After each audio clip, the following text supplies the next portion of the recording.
Hello નમસ્કાર વિદ્યાર્થી મિત્રો, આજે લેવાયેલ ધોરણ 8ની અંદર સંસ્કૃતના પેપરનું સંપૂર્ણ સોલ્યુશન આજે આપણે આ વિડીયોની અંદર જોવાના છે. તો આ વિડીયોને અંત સુધી જોવાનું ભૂલતા નહીં. ચેનલ ઉપર જો નવા આવેલા હો તો ચેનલને સબસ્ક્રાઈબ કરી દેજો અને આ વિડીયોને તમારા અન્ય મિત્રો સુધી શેર કરી દેજો. તો વાત કરીએ ધોરણ 8 વિષય સંસ્કૃત,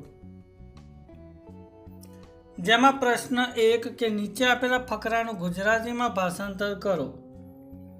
તો અહીંયા ઇદમ સચિવાલય ભવનમ અસ્તિ એ પ્રમાણે ફકરો આપેલો છે, એનું ગુજરાતી અનુવાદ જોઈએ. તો આ સચિવાલયનું ભવન છે. આ ભવનમાં વિધાનસભાના અધિવેશનો થાય છે. આ ભવનમાં રહીને રાજ્યના મંત્રીઓ, સચિવો અને બીજા અધિકારીઓ રાજ્ય કાર્યનું સંચાલન કરે છે. સચિવાલય જ ગુજરાત પ્રદેશના શાસનની મુખ્ય કચેરી છે. ત્યારબાદ બીજા નંબરનો ફકરો તમે જોઈ શકો છો, એનો અનુવાદ જોઈએ. તો પહેલો ચોર કહે છે કે ચંદ્રગુપ્તના મંત્રી ચાણક્ય આ તેમનું ઘર છે. ત્યારે બીજો ચોર કહે છે અહીં તેલનો દીવો છે, નજીકમાં આસન છે, પુસ્તકો. ત્યારબાદ ત્રીજો ચોર કહે છે કે ધન ક્યાં છે? ત્યારે પહેલો ચોર કહે છે અહીં તો નથી, બીજા ઓરડામાં પ્રવેશીએ. ત્યારબાદ ત્રીજા નંબરનો ફકરો અને એનું ગુજરાતી જોઈએ. તો માણસ અને સિંહની આ અજોડ દોસ્તી કેટલાક વર્ષો સુધી ચાલી. માત્રાવાળાના અવસાન વખતે દુઃખી થયેલો સિંહ સ્મશાન યાત્રામાં પણ ગયો હતો. સ્મશાનથી જ તે જંગલમાં જતો રહ્યો. ત્યારબાદ કોઈ પણ માણસે તે સિંહને જોયો નહીં. ત્યારબાદ પ્રશ્ન 2 કે નીચે આપેલા શ્લોકોનું ગુજરાતીમાં ભાષાંતર કરો. બરાબર, મ્યાવ મ્યાવ માકુર ઘોર વિરામ એ પ્રમાણે શ્લોક છે અને એનું અનુવાદ જોઈએ. તો હે લુચ્ચા ચોર બિલાડા, મ્યાવ મ્યાવ એવો ભયંકર અવાજ ન કર, અહીંથી જતો રહે.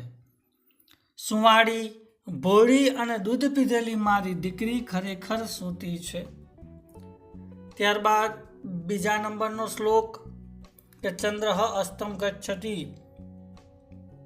તો અનુવાદ જોઈએ કે ચંદ્ર આથમી જાય છે, સૂર્ય ઉદય પામે છે, ચારે બાજુ પ્રકાશ ફેલાય છે, પવન હળવે હળવે વાય છે, ભમરો ધૈર્યવાન બને છે. ત્રીજાનો અનુવાદ જોઈએ તો કે દરેક માર્ગ પર લોકોની અવર જવર છે, ઝાંઝરના અવાજનો રણકાર સંભળાય છે, વૃક્ષની ડાળી પર પંખીઓના પરિવારનો કલરવ સંભળાય છે, ગાયો ચારો ચરવા જતી રહી છે. ત્યારબાદ ચોથા નંબરનો શ્લોક કે આ એક આંખવાળો છે પણ કાગડો નથી, દરમાં જવાની ઈચ્છા રાખતો હોવા છતાં સાપ નથી, ઘટે છે અને વધે છે પણ સમુદ્ર નથી કે ચંદ્ર નથી. ત્યારબાદ પાંચમા નંબરના શ્લોકનો અનુવાદ તે 4 મુખવાળો છે પણ બ્રહ્મા નથી, તે બળદ પર બેસે છે પરંતુ શંકર નથી, તે નિર્જીવ અને નિરાહારી છે છતાં સતત અનાજનું ભક્ષણ કરે છે.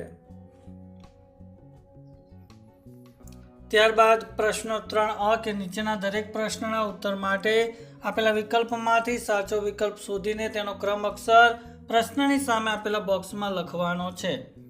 તો શ્રાંતા કલાંતા અનુનિતા ચકા અસ્તિ. તો આની અંદર જવાબ આવશે સી, પુત્રી. બિડાલહ કિમ કરોતી. તો જવાબ આવશે બી, ઘોર વિરાવમ. ત્રીજો પ્રશ્ન વિષ્ણુ પદમ કથમ પ્રોક્તમ. તો જવાબ આવશે સી, દુર્લભમ.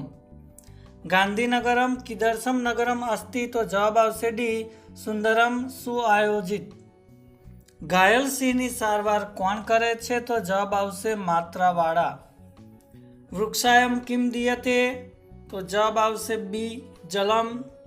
ચાણક્ય કંબલાનામ વિતરણમ કદા કર્તુમ ઇચ્છતિ. તો જવાબ આવશે પ્રભાતે. અક્ષરધામ મંદિરે પ્રદર્શન વિભાગ કીદર્શ અસ્તિ. તો જવાબ આવશે અતિવ મનોહર. ત્યારબાદ બની અંદર વિધાનો સાચા કે ખોટા એ જોવાના છે કે સ્મશાનતઃ એવ માત્રાવાલા વનમ અગચ્છત તો વિધાન ખોટું છે. अस्माकं शालायां गतवर्षे एकः शिक्षकः नियुक्तः अस्ति तो विधान पण खोटું છે. नद्याः जले स्थितः मकरः सी भार्यायाः वधम अकरोत तो विधान साचું છે. અને કુક્કુરઃ મિથ્યા ઉચ્ચેહ ભસતિ તો વિધાન ખોટું છે. પાઠના આધારે યોગ્ય શબ્દો વડે ખાલી જગ્યાઓ પૂરો. તો ખાલી જગ્યા કમલાન વિતરતું તો જવાબ આવશે જનેસુ. બીજું अस्माकं शालायाः नाम खाली जग्या भविष्यति तो અહીંયા આવશે ઉજ્જવલમ. सम्यक्तया खाली जग्या स्पर्धा पूर्णा भवन्ति तो जवाब आवશે सर्वाः. रथः खाली जग्या चलति तो जवाब आवશે वायुवेगेन. प्रश्न 4 કે નીચેના ગુજરાતી વાક્યોનું સંસ્કૃતમાં ભાષાંતર કરવાનું છે. એમાં પહેલું છે કે ઠંડીનો સમય છે તો શીતકાલઃ અસ્તિ. બીજું લતાઓનો સમૂહ શોભે છે તો લતિકા વૃંદમ વિલસતિ. ત્રીજું નદીઓ પોતાનું પાણી પીતી નથી તો પિબંતી નદ્યઃ સ્વયમેવ નામ્ભઃ. બની અંદર નીચે આપેલા પ્રશ્નોના સંસ્કૃતમાં ઉત્તર લખો. તો ગોલક ક્ષેપણ સ્પર્ધાયા ક્રમશઃ ક્રીડકઃ કિમ કરોતિ. તો ગોલક ક્ષેપણ સ્પર્ધાયા क्रमशः क्रीडकः लोहगोलकं क्षिपति. बीजो जीवने खेलस्य किं स्थानमस्ति तो जीवने खेलस्य महत्वं स्थानम् अस्ति. प्राणान्ते अपि सज्जनानां किं विकृतं न भवति तो प्रकृतो विकृतिः न भवन्ति. त्यारबाद पक्षी उद्याने किं किं अस्ति. त्यारबाद कणी अंदर नीचे आपेला श्लोक पूर्ण करो. तो અહીંયા 3 શ્લોક છે એ 3 શ્લોક અહીંયા પૂરા કરેલા છે એ તમે અહીંયા તમારી સ્ક્રીન ઉપર નિહાળી શકો છો. ત્યારબાદ વાત કરીએ પ્રશ્ન 5 કે નીચે આપેલા શબ્દોના અર્થ વિકલ્પમાંથી શોધીને લખવાના. તો અહીંયા ક્રીડકઃ તો ખેલાડી થશે, બિલમ તો દર થશે, મુદ્રિકા તો વીંટી થાય. અહીંયા સમાનાર્થી શબ્દ જોવાના છે તો કે બિડાલહ તો માર્જારહ થશે, ભાર્યા તો જાયા થશે, ખલુ તો હી અને નનુ થશે, શીઘ્રમ તો ત્વરિતમ એવો એનો જવાબ આવશે. કણી અંદર વિરોધી શબ્દ જોવાના છે તો મહાન એનું વિરોધી લઘુ થશે, પાપમનું વિરોધી પુણ્યમ થશે, અધ્યનું વિરોધી સ્વ થશે. ત્યારબાદ સંધિ જોડવાની છે. પુનઃ વત્તા અનુનીતા તો પુનરનુનીતા થશે. ન વત્તા અંબહ તો નાંબહ થશે. કાકહ પ્લસ અયમ તો કાકોયમ થશે. સંધિ છોડવાની છે. પર્વતાગ્રે તો પર્વતઃ વત્તા અગ્રે થશે. ચેવનું ચ વત્તા એવ થશે. સ્વયમેવનું સ્વયં વત્તા એવ થશે. તો મિત્રો આ વિડીયોની અંદર તમને આજે લેવાયેલ ધોરણ 8 વિષય સંસ્કૃતના પેપરનું સંપૂર્ણ સોલ્યુશન આપવાનો પ્રયત્ન કર્યો. તો ચોક્કસથી વિડીયો ગમ્યો હશે તો વિડીયોને લાઈક કરી દેજો, શેર કરી દેજો અને ચેનલને સબસ્ક્રાઈબ કરી દેજો. Thank you. આભાર.